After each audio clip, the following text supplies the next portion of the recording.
Animal Farm by George Orwell with Urdu translation.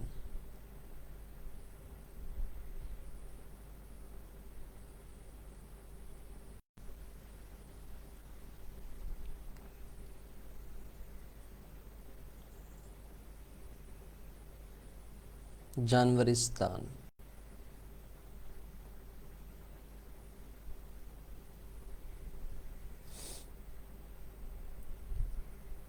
Mr. Jones of the Manor Farm had locked the hen houses for the night, but was too drunk to remember to shut the pop holes. With the ring of light from his lantern dancing from side to side, he lurched across the yard, kicked off his boots at the back door, drew himself a last glass of beer from the barrel in the scullery, and made his way up to bed, where Mrs. Jones was already snoring. As soon as the light in the bedroom went out, there was a stirring and a fluttering all through the farm buildings. Word had gone round during the day that old Major, the pride's middle white boar, had had a strange dream on the previous night and wished to communicate it to the other animals. It had been agreed that they should all meet in the big barn as soon as Mr. Jones was safely out of the way. Old Major, so he was called, though the name under which he had been exhibited was Willingdon Beauty, was so highly regarded on the farm that everyone was quite ready to lose an hour's sleep in order to hear what he had to say. At one end of the big barn, on a sort of raised platform, Major was already ensconced on his bed of straw under a lantern which hung from a beam. He was 12 years old and had lately grown rather stout, but he was still a majestic-looking pig, with a wise and benevolent appearance in spite of the fact that his tushes had never been cut. Arrive and make themselves comfortable after their different fashions. First came the three dogs, Bluebell, Jessie, and Pincher, and then the pigs, who settled down in the straw immediately in front of the platform. The hens perched themselves on the window sills, the pigeons fluttered up to the rafters, the sheep and cows laid down behind the pigs, and Mopser and Clover came in together, walking over slow.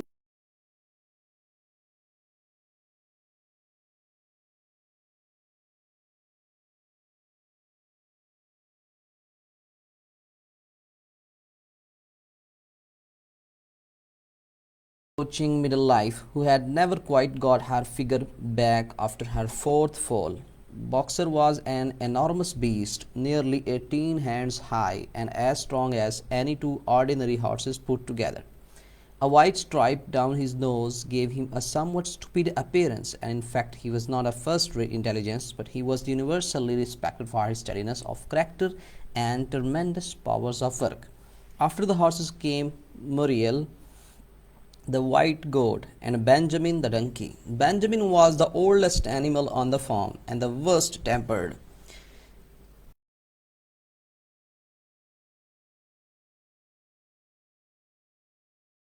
Make some cynical remark. For instance, he would say that God had given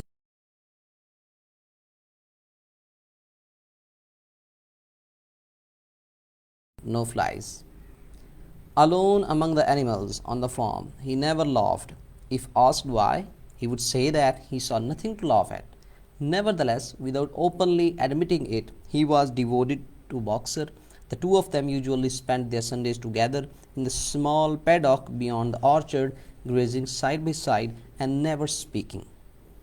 The two horses had just lain down when a brood of ducklings, which had lost their mother, filed into the barn, cheeping feebly and wandering from side to side to find some place where they would not be trodden on. Clover made a sort of wall round them with her great foreleg, and the ducklings nestled down inside it and promptly fell asleep. At the last moment of Molly, the foolish, pretty white mare who drew Mr. Jones's trap came mincing daintily in chewing at a lump of sugar. She took a place near the front and began flirting her white mane, hoping to draw attention to the red ribbons it was plated with. Last of all came the cat, who looked round as usual for the warmest place and finally squeezed herself in between Boxer and Clover. There she purred contentedly throughout Major's speech without listening.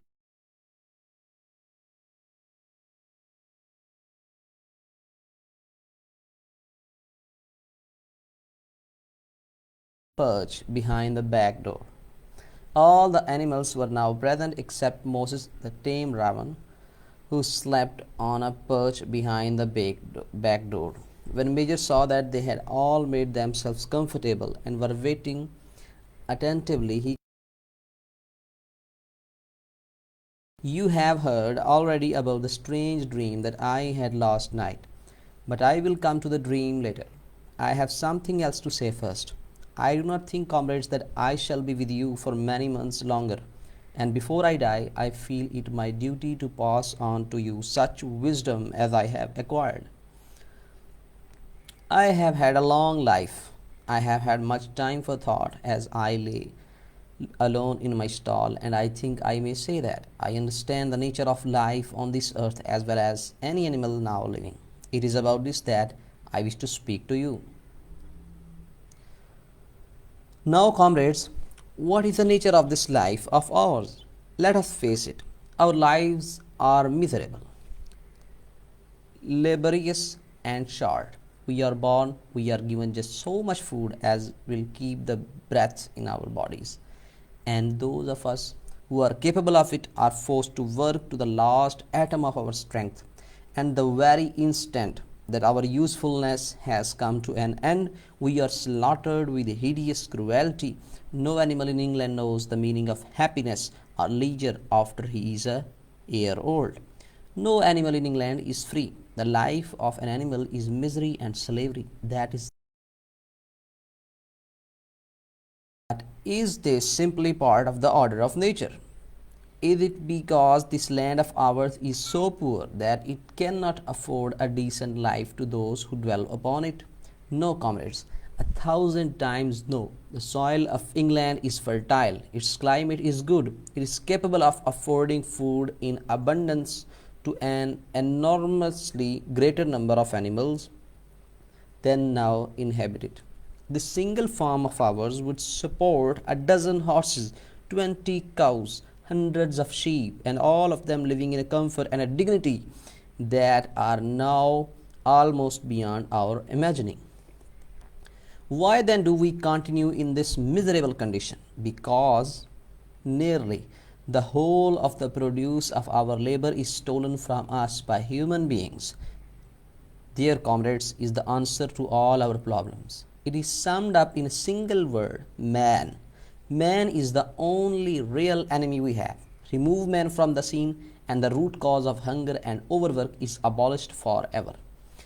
Man is the only creature that consumes without producing. He does not give milk, he does not lay eggs, he is too weak to pull the plough, he cannot run fast enough to catch the rabbits. Yet he is lord of all the animals. He sets them to work, he gives back to them the bare minimum that will prevent them from starving, and the rest he keeps for himself. Our labor tills the soil, our dung fertilizes it, and yet there is not one of us that owns more than his bare skin. You cows that I see before me, how many thousands of gallons of milk have you given during this last year? And what has happened to that milk, which should have been breeding up sturdy calves? Every drop of it has gone down the throats of our enemies. And you hens, how many eggs have you laid in this last year? And how many of those eggs ever hatched into chickens? The rest have all gone to market to bring in money for Jones and his men. And you, Clover, where are those 4 foals you bore, who should have been the sport and pleasure of your old age? Each was sold at a year old. You will never see one of them again. In return for your 4 confinements and all your labor in the fields, what have you ever had except your bare rations and a stall? And even the miserable lives we lead are not allowed to reach their natural span. For myself, I do not grumble, for I am one of the lucky ones. I am 12 years old and have had over 400 children. Such is the natural life of a pig, but no animal escapes the cruel knife in the end. You young porkers who are sitting in front of me, every one of you will scream your lives out at the block within a year. To that horror we all must come, cows, pigs, hens, sheep, everyone. Even the horses and the dogs have no better fate. You boxer, the very day that those great muscles of yours lose their power, Jones will sell you to the knacker, who will cut your throat and boil you down for the foxhounds. As for the dogs, when they grow old and toothless, Jones ties a brick round their necks and drowns them in the nearest pond. It is not, is it not crystal clear then, comrades, that all the evils of this life of ours spring from the tyranny of human beings? Only get rid of man, and the produce of our labor would be our own. Almost overnight, we could become rich and free. What then must we do? Why work night and day, body and soul, for the overthrow of the human race? That is my message to you, comrades. Rebellion. I do not know when that rebellion will come. It might be in a week or in 100 years, but I know as surely as I see this straw beneath my feet that sooner or later justice will be done. Fix your eyes on that, comrades, throughout the short remainder of your lives, and above all, pass on this message of mine to those who come after you, so that future generations shall carry on the struggle until it is victorious. And remember, comrades, your resolution must never falter. No argument must lead you astray. Never listen when they tell you that man and the animals have a common interest, that the prosperity of the one is the prosperity of the others. It is all lies. Man serves the interests of no creature except himself. And among us animals, let there be perfect unity, perfect comradeship in the struggle. All men are enemies, all animals are comrades. At this moment, there was a tremendous uproar. While Major was speaking, 4 large rats had crept out of their holes and were sitting on their hindquarters listening to him. The dogs had suddenly caught sight of them, and it was only by a swift dash for their holes that the rats saved their lives. Major raised his trot for silence. Comrades, he said, here is a point that must be settled.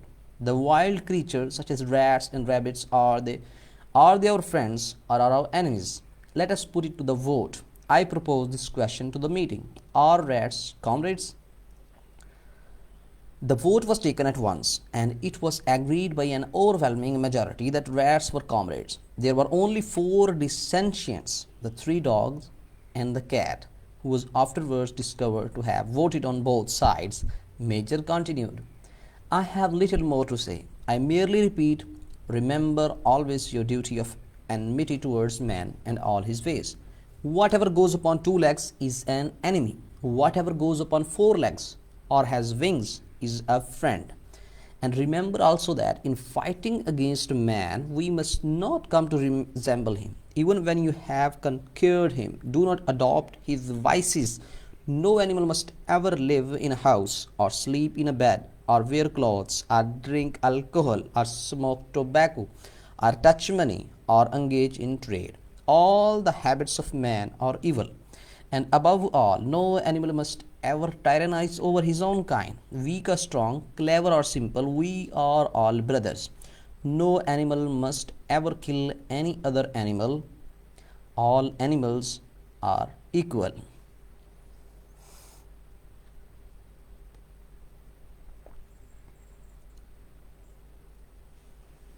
इनकलाब। Mister Jones ने हस्बे मामूल शाम के वक्त अपनी मुर्गियों को Derby में बंद किया और लालटेन की मध्यम सी रोशनी में दरवाजे को खोलकर घर में चला गया। वहां जाकर उसने रेफ्रिजरेटर से शराब का एक जाम भरा और पलंग पर बैठ गया, जहां उसकी बीवी पहले ही से महवे ख्वाब थी। मिस्टर जोन्स ने अपना जाम ख़त्म किया और सोने के लिए बिस्तर पर लेट गया। जैसे ही मिस्टर जोन्स की आरामगाह की रोशनी गुल हुई, पूरे फार्म में एक तहलका सा मच गया। हर तरफ से सुरसराहट और फड़फड़ाहट की दबी दबी सी आवाज़ें आने लगी। दिन में पहले ही सारे जानवरों को इत्तला दे दी गई थी कि बूढ़े सफ़ेद सूअर मेजर ने एक ख्वाब देखा है जो वो सारे जानवरों को आज रात सुनाना चाहता है। इसीलिए तारीकी शब से फ़ायदा उठाते हुए सब जानवर मैदान में जमा होना शुरू हो गए। पहले 3 कुत्ते आए जिनके नाम ब्लू बैल, जैसी और पिंजर हैं। ان کے بعد سور آئے اور وہ سب پلیٹ فارم کے سامنے ہی بیٹھ گئے۔ گائیں اور بھیڑیں بھی ان کے پیچھے بیٹھ کر جگالی کرنے لگیں۔ مسٹر جونز کی گاڑی کے دونوں گھوڑے باکسر اور کلوور ساتھ ساتھ آئے۔ ان کے بعد موریل کالی بکری آئی، پھر بینجامن سفید گدھا بھی آ گیا۔ یہ کبھی ہنستا نہیں تھا، اور اگر کوئی پوچھتا تو کہتا ہنسنے کی کوئی بات ہی نہیں ہے جس پر ہنسا جائے۔ سب سے آخر میں مولی، وہ خوبصورت سبزہ گھوڑی جو مسٹر جونز کا تانگا کھینچتی تھی، آئی۔ اس کی عیال میں گلابی رنگ کا خوبصورت فیتا گندہ ہوا تھا اور گلے میں پیتل کی گھنٹیاں اور بڑے بڑے رنگین موتیوں کی مالا لٹک رہی تھی۔ پھر بلی بھی آ گئی جو باکسر اور کلوور کے پیروں کے درمیان ایک نرم گوشہ تلاش کر کے بیٹھ کر خر خر کرنے لگی۔ سوائے موسیٰ یعنی کوے کے سب جمع ہو چکے تھے اور ہماتن گوش تھے کہ بوڑھے میجر نے اپنا گلا صاف کیا اور بولا کہ تم سب کو یہ معلوم ہو گیا ہے کہ میں نے کل رات ایک عجیب خواب دیکھا ہے، اور قبل اس کے کہ میں تمہیں وہ خواب سناؤں یہ بتا دینا چاہتا ہوں کہ اب میں زیادہ دن تمہارے ساتھ نہیں رہوں گا، اس لیے مرنے سے پہلے میں اپنا فرض سمجھتا ہوں کہ علم و عقل کی باتیں اور وہ تجربے جو میں نے اپنی طویل عمر میں حاصل کیے ہیں آج تمہیں بتا دوں۔ تم جانتے ہو کہ ہماری زندگی کی اصل حقیقت کیا ہے۔ اس امر سے کون انکار کر سکتا ہے کہ ہماری زندگیاں بے حد تکلیف دہ، محنت و مشقت سے بھری ہوئی، دشوار اور بہت مختصر ہوتی ہے۔ ہم پیدا ہوتے ہیں لیکن ہمیں صرف اتنی ہی خوراک دی جاتی ہے کہ بس زندہ رہیں۔ ساری عمر ہم سے محنت شاقہ لی جاتی ہے، اور جو ہی ہماری افادیت ختم ہو جاتی ہے نہایت ہی بہیمانہ طریقے سے ہم کو ٹھکانے لگا دیا جاتا ہے۔ کوئی ایک جانور بھی پوری دنیا میں آرام، سکون اور مسرت کے ساتھ زندگی بسر نہیں کر سکتا۔ جیسے ہی وہ 1 سال کی عمر کو پہنچتا ہے کام میں جوت دیا جاتا ہے۔ کون جانور آزاد ہے؟ بالخصوص بوڑھے جانوروں کی زندگی تو اجیرن ہے، ایک وبال ہے اور ایک غلام کی جیسی ہے۔ میرے کہنے کی بات نہیں بلکہ یہ تو وہ حقیقت ہے کہ دنیا جانتی ہے۔ کیا پوری کائنات میں یہی نظام قدرت رائج ہے، یا صرف ہم حیوانوں پر ہی یہ ظلم اور یہ تعدی اور ہم ہی اس قدر مصیبت زدہ، محکوم اور مظلوم ہیں؟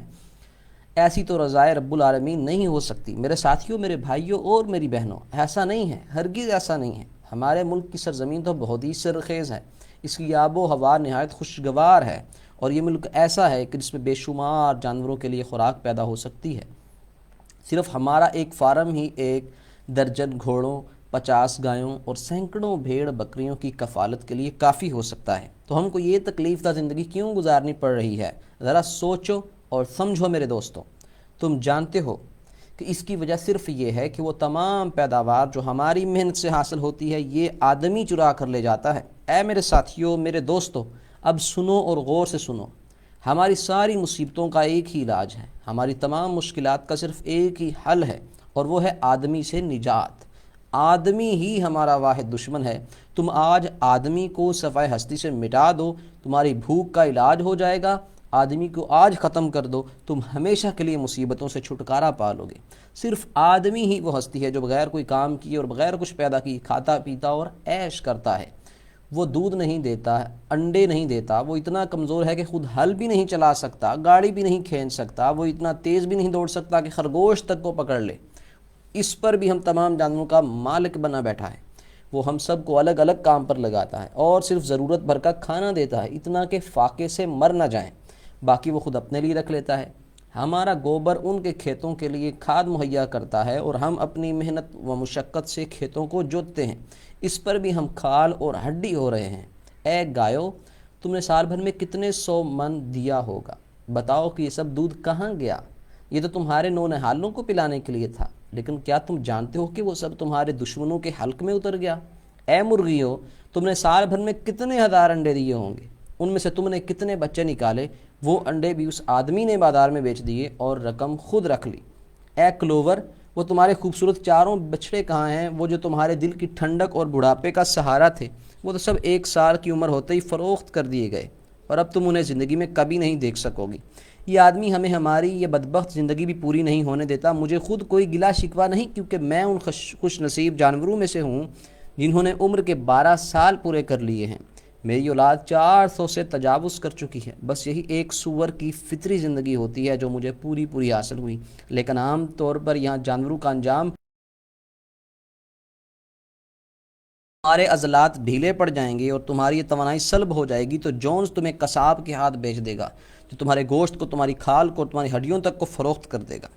اے بھیڑوں، بکریوں اور گایوں، جیسے ہی تم فربا ہوگی اور تمہارے بدن پر گوشت چڑھے گا، تم سب کسائی کے حوالے کر دی جاؤ گی۔ اے نوجوانوں جو آج میرے سامنے بیٹھے ہوئے ہو، غور سے سنو، ذرا سوچو کہ 1 سال کے اندر ہی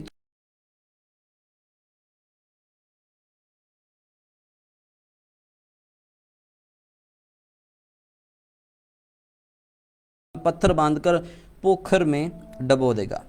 اے میرے دوستو اور اے میرے عزیزو، کیا یہ روز روشن کی طرح عیاں نہیں ہے کہ ہماری زندگی کی تمام تلخیاں اور دنیا کی ساری برائیاں صرف آدمی ہی کی خود غرضی، انانیت اور اس کی آمریت سے پیدا ہوتی ہیں؟ بس آدمی کو ناپید کر دو، تم شب بھر میں آزاد ہو جاؤ گے۔ ہماری محنت کی کمائی صرف ہماری ہی رہے گی، ہم مالدار اور خوشحال ہو جائیں گے۔ ہمیں کیا کرنا چاہیے یہ میں بتاتا ہوں، سنو۔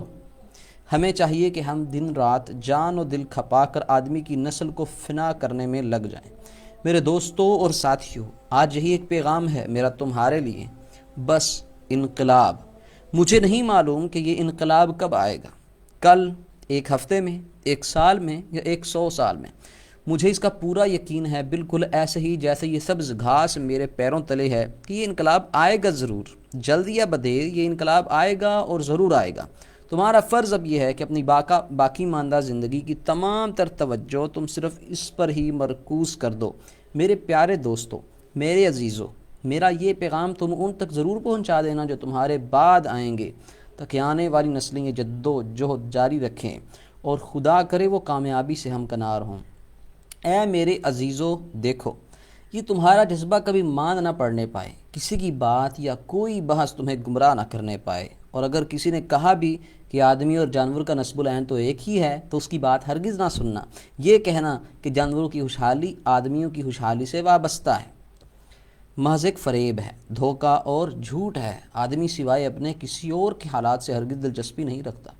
آج سے ہم سب جانوروں میں مکمل اتحاد اور یکجہتی کا مظاہرہ ہونا چاہیے۔ سارے آدمی ہمارے دشمن اور تمام جانور ہمارے دوست ہیں۔ 2 پیر رکھنے والا ہمارا دشمن ہے، اور جس کے 4 پیر ہیں وہی ہمارا دوست ہے۔